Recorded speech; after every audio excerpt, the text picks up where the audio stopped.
Candid with candidate நிகழ்ச்சியில் இன்று நாம் பார்க்க இருப்பது திருவள்ளூர் தொகுதியினுடைய நாம் தமிழர் கட்சி வேட்பாளர் ஜெகதீஷ் சந்தர். ஒரு ஆசிரியராக பணியாற்றிக் கொண்டிருக்கிறார். ஒரு டெக்னாலஜி சம்பந்தப்பட்ட பல்வேறு விஷயங்களை தெரிந்த ஒரு டெக்கி மேன் அப்படின்னே சொல்லலாம். வணக்கம் சார். வணக்கம். திருவள்ளூர் தொகுதியை பொறுத்த வரைக்கும் கடுமையான ஒரு போட்டி. இதில் எப்படி சமாளிப்பீங்க? ஒரு பக்கம் காங்கிரஸ், இன்னொரு பக்கம் தேமுதிக, இன்னொரு பக்கம் பாஜக. எங்களை பொறுத்த வரைக்கும் இது இருமுனை போட்டி தான். காங்கிரஸ்க்கும் நாம் தமிழருக்கும் நடக்கக்கூடிய போட்டி. உங்களுக்கு முன்னாடியே தெரியும், தேமுதிகவில் இருக்கக்கூடிய அணியான அதிமுகவும் பாமகவும் பிரிஞ்சுட்டாங்க. ஸோ பிரிஞ்சு அவங்க பாஜகவோட சேர்ந்துருக்காங்க. ஒரு சைடில் இருந்தவங்க பார்த்தீங்கன்னா ரெண்டாக பிரிஞ்சதுனால அவங்க பலவீனம் ஆயிட்டாங்க. இப்போ அவங்க எல்லாருமே மூணாவது இடத்த பிடிக்கணும், ரெண்டாவது இடத்த பிடிக்கணுன்றதுக்கான போட்டி இருக்கு. இங்கே காங்கிரஸோட ஒரு டஃப் ஃபைட் போடக்கூடியதுன்னு பார்த்தீங்கன்னா நாம் தமிழர் கட்சி மட்டும்தான். அவங்க வேணும்னா சொல்லிப்பாங்க நாங்கள் ஜெயிக்கலாம் அப்படின்ட்டு. எப்படி பார்த்தாலுமே அந்த சதவீதம் வரதுக்கான வாய்ப்புகள் கம்மி. நாங்கள் தனித்தே நின்று 7% வாங்கியிருக்கோம் தமிழ்நாடு முழுக்க. குறிப்பிட்டு சொல்லணும், திருவள்ளூர் பாராளுமன்ற தொகுதியில் கடந்த 21 சட்டமன்ற தொகுதி 6 தொகுதியை கூட்டி கழிச்சு பார்க்கும்போது 1,45,000 வாக்குகள் நாங்கள் ஏற்கனவே வாங்கியிருக்கோம். அது கிட்டத்தட்ட பார்த்தீங்கன்னா 9% கிட்ட இருக்கு. இங்கே இன்னும் எங்களுக்கு களம் ரொம்ப சிறப்பாக தான் இருக்கு. மக்கள், இளைஞர்கள் இன்னும் நிறைய வந்திருக்காங்க. எங்களுக்கு நல்ல இந்த வாட்டி நல்ல ஓட்டுகள் வரும்ன்றது நாங்கள் அணிதரமா நம்புறோங்க. அதாவது உங்களுக்கும் காங்கிரஸுக்கும் தான் ஒரு கடுமையான போட்டின்னு சொல்றீங்க. ஆனா பாஜக தரப்புல அந்த வேட்பாளர் பொன் பாலகணபதி பேசுறப்போ நியூஸ் 18க்கு அளித்த பேட்டியில நாம் தமிழர் ஒரு கணக்கு காட்டுறதுக்காக நிக்கிறாங்க, அவங்க எல்லாம் ஒரு ஆளே இல்ல அப்படின்னு சொல்லியிருக்காரு. இல்ல, ஐயா சொன்னதுல நான் ஒத்துக்கிறேன். அவர் எங்களை போட்டியே எடுத்துக்கல. ஏன்னா அவங்க மூணாவது நாலாவது இடத்துக்கு தான் போட்டி போடுறாங்க. நாங்க தான் முதலா ரெண்டாவதான்ற போட்டி போயிட்டு இருக்கு. இது மக்களுக்கு தெரியும் பாஜகவுக்கு எந்த அளவுக்கு இங்க செல்வாக்கு இருக்கு அப்படின்ட்டு. உண்மையிலேயே பாஜக இருக்கக்கூடிய நிர்வாகிகள் இதை கொஞ்சம் ஒரு ரொம்ப கஷ்டப்படுறாங்க. நிறைய பேர் நண்பர்களே சொல்லியிருக்காங்க. ஏன்னா தெற்கையில இருந்து ஒருத்தர் எடுத்துட்டு இங்க திருவள்ளூர்ல நிறுத்துறதுன்றது பாத்தீங்கன்னா பாஜக மக்களுக்கு என்ன சொல்ல வராங்கன்னா, இங்க நிர்வாகிகள் இல்ல, இந்த குடிய சார்ந்தவர்களோ இங்க இருக்கக்கூடிய மக்களுக்கு பெரும்பான்மையா இருக்கக்கூடிய மக்கள்ல இருந்து அவங்களால ஒருத்தர் கொடுக்க முடியலன்றது அவங்களுக்கு ஒரு பெரிய பின்னடைவை தான் பார்க்கணும். அவங்க முன்னாடி சொன்னது போல கோயம்புத்தூர் நீங்க எடுத்துக்கோங்க, திருவள்ளூர் நான் எடுத்துக்கிறேன்னு சொல்லிட்டு 2 முன்னாள் IPS அதிகாரிக்கும் IAS அதிகாரிக்கும் இருக்கக்கூடிய ஒரு சாஃப்ட் அண்டர்ஸ்டாண்டிங் தான் இது. அதனால உண்மையை சொல்ல போனா போட்டியே கிடையாது. அவங்க அண்ணன் நல்லதம்பி அவர்களுக்கு நல்ல மரியாதை இருக்கு. ஆனால் நம்ம இங்க என்ன பார்க்க வேண்டியது இருக்கு அப்படின்னு பாத்தீங்கன்னா, காங்கிரஸ் இந்த இந்தியாவை பல வருஷமா ஆண்டு இருக்காங்க. பிஜேபி 10 வருஷமா ஆண்டுட்டு இருக்காங்க. அண்ணன் நல்லதம்பி கூட பாத்தீங்கன்னா 5 வருஷம் MLA இருந்திருக்காரு. இவங்க எல்லாம் எப்படி வாக்கு கேட்கணும்னா, அவங்க செஞ்ச நல்லதுகளை சொல்லிதான் வாக்கு கேட்கணும். ஆனா அவங்க தொடர்ந்து என்ன பண்றாங்க அப்படின்னா, நாங்கள் வந்தா செய்வோம் சொல்லக்கூடிய ஒரே எலிஜிபிலிட்டி பாத்தீங்கன்னா நாம் தமிழர் கட்சிக்கு மட்டும் தான் இருக்கு. நீங்கள் வாய்ப்பு கொடுத்தீங்கன்னா நாங்க நல்லா செய்வோம். ஆனால் அவங்க எப்படி வாக்கு கேட்கணும் அப்படின்னு பாத்தீங்கன்னா, நாங்கள் இதெல்லாம் செஞ்சிருக்கோம். ஐயா மோடி 10 வருஷமா இங்க ஆண்டு இருக்காரு. இங்க தமிழ்நாட்டில் ஓரளவுக்கு நல்ல செல்வாக்கோட தான் இருந்திருக்காங்க. அப்போ அவங்க என்ன பண்ணாங்கன்னு சொல்லி வாக்கு கேட்கணும். திமுக 3 வருஷமா என்ன பண்ணாங்கன்னு வாக்கு கேட்கணும். அதிமுகவும் 10 வருஷமா அவங்க என்ன பண்ணாங்கன்னு கேட்கணும். அவங்க எதுவுமே பண்ணல. நாங்கள் வந்தா செய்வோன்றது புது மாப்பிள்ள மாதிரி அவங்க பேசுறது ரொம்ப தப்பான விஷயம்.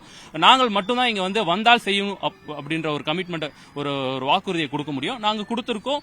நாங்கள் வராமலே நிறைய ப்ராஜெக்ட்களை தடுத்திருக்கோம். இந்த கார்ப்பரேட் உலகத்தை எதிர்த்து நாங்கள் சட்ட ரீதியாக போராட்டங்களை முன்னெடுத்து நிறைய விஷயங்கள் தடுத்திருக்கோம். இது தொடர்ந்து பயணிக்கும். இது இன்னொன்று நிக்க போறது இல்ல. உங்களுக்கு வேடந்தாங்கல் ப்ராஜெக்டா இருக்கட்டும், எண்ணூர்ல தொடர்ந்து போராட்டங்கள் போயிருக்கோம். நானே 2 முறை போயிருக்கேன். அண்ணனுக்கான ஒரு சிறப்பான ட்ரோன் காட்சிகள்லாம் போட்டு தம்பிகள் மத்தியில் அது ஒரு பெரிய வரவேற்பு இருந்தது. அது இல்லாம பரந்தூருக்கு 3 வாட்டி போயிருக்கேன். நான் ஏரோநாட்டிக்கல் இன்ஜினியர் தான். ஒரு ஏர்போர்ட் வந்தா நல்ல விஷயங்கள் தான் நடக்கும். ஆனாலும் அவங்க சொல்லக்கூடிய அந்த பொய்யான ஒரு விஷயம் இருக்கு இல்லையா, அது ஒரு ரியல் எஸ்டேட்டுக்காக மட்டுமே அந்த ப்ராஜெக்டை அவங்க புஷ் பண்றாங்க. 4000 ஏக்கர் நலம்ன்றது சாதாரண விஷயம் கிடையாது. அங்க 13 கிராமங்கள் ரவுண்ட் அடிச்சிருக்கும். நான் ட்ரோன் ஷாட்காகவே போயிட்டு அங்கெல்லாம் எந்த இதெல்லாம் உண்மையிலேயே நாங்க சும்மா போராட்டம் பண்ணாம அங்க ஸ்டடி பண்றதுக்காக ட்ரோன்ல பறக்க விட்டு அங்க காட்சிகள் எப்படி இருக்கு, ஏரிகள் எவ்வளவு இருக்கு, எத்தனை எல்லாம் கவுண்ட் பண்ணி தான் நாங்க ரிப்போர்ட் கொடுத்திருக்கோம். அப்படி பார்க்கும்போது நாங்க பரந்தூருக்காக தொடர்ந்து போராடிட்டு இருக்கோம்.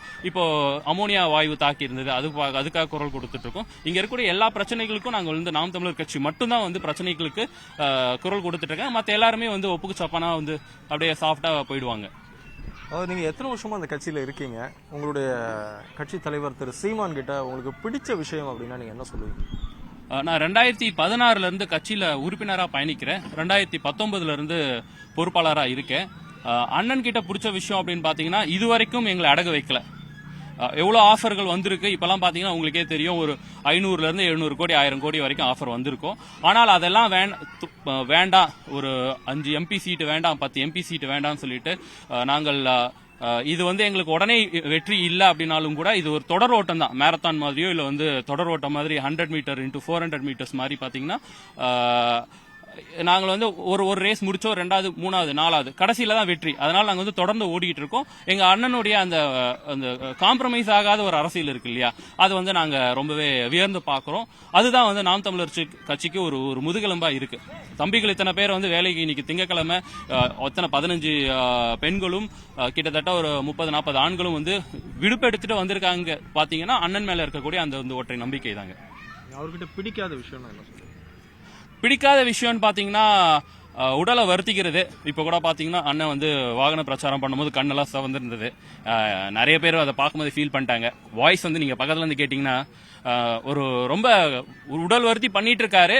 அந்த வருத்தலுக்கு மக்கள் வந்து அங்கீகாரம் கொடுக்கலன்றது வந்து ஒரு பெரிய வருத்தமா நான் பாக்குறேங்க. இன்னைக்கு இருக்கக்கூடிய ஒரு கரண்ட் பாலிடிக்ஸ்ல நீங்க தமிழ்நாட்டில இருந்து சொல்லலாம், இல்ல ஒரு அதர் ஸ்டேட்டை கூட சொல்லலாம், அண்ணனை தவிர்த்து நாங்க தமிழ்நாட்டுல பாக்குறதுக்கு பாத்தீங்கன்னா நம்ம திருவானை பிடிக்கும். அவர் நல்லா பண்ணுவாரு, பேசுறாரு, மக்களுக்காக, தாழ்த்தப்பட்ட மக்களுக்காக நிறைய வேலை செஞ்சிருக்காரு. ஆனால் திமுக கூட்டணி வச்சு அவருடைய அந்த ஒரு போராட்டத்தை வந்து அவர் டைல்யூட் பண்ணிடுறாரு, நீர்த்து போக செய்யறாரு. அதே போல இந்த பக்கத்துல அன்புமணி ராமதாஸ் 2016 அவர் வந்து அந்த அன்புமணி ராமதாஸ் நெக்ஸ்ட் சிஎம் அப்படின்ற ஒரு பெரிய விஷயம் நான் பார்க்கும்போது அதெல்லாம் வியர்ந்து பார்த்தேன். அப்போ தமிழ்நாட்டில் ஒரு மாற்றம் வராதான்னு சொல்லி தேடிக்கிட்டு இருந்த போது இவங்க 2 பேருமே ஒரு நல்ல மாற்றமா இருந்தாங்க.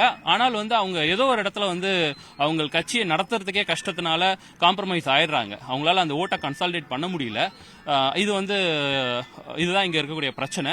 அண்ணன் வந்து பாத்தீங்கன்னா இவங்க பண்ண பிழைகளிலிருந்து மீண்டு இப்போ இது இந்த மாதிரி பண்ணக்கூடாதுன்றதுல ரொம்ப நிக்கிறாருங்க.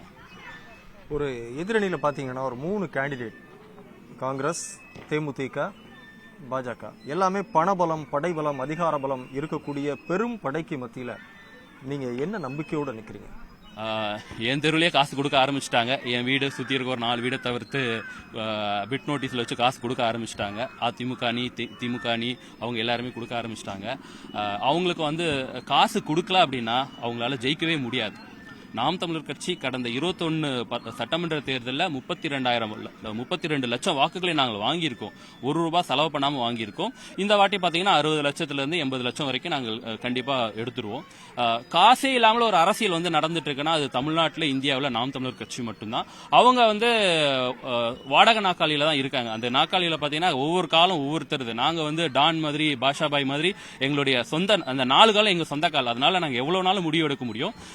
இது வந்து கொஞ்சம் லேட் ஆனாலும் மருந்து மாதிரி தான், நாட்டு மருந்து மாதிரி கொஞ்சம் லேட் ஆனாலும் ரிசல்ட் வந்து நல்லா இருக்கும். நாங்க ரிசல்ட் வரணுன்றதுக்காக காம்ப்ரமைஸ் பண்ண மாட்டோங்க. உங்களுடைய தன்னம்பிக்கைக்கும் வெற்றிக்கும் நியூஸ் 18 சார்பாக வாழ்த்துக்கள். நன்றி. நன்றி.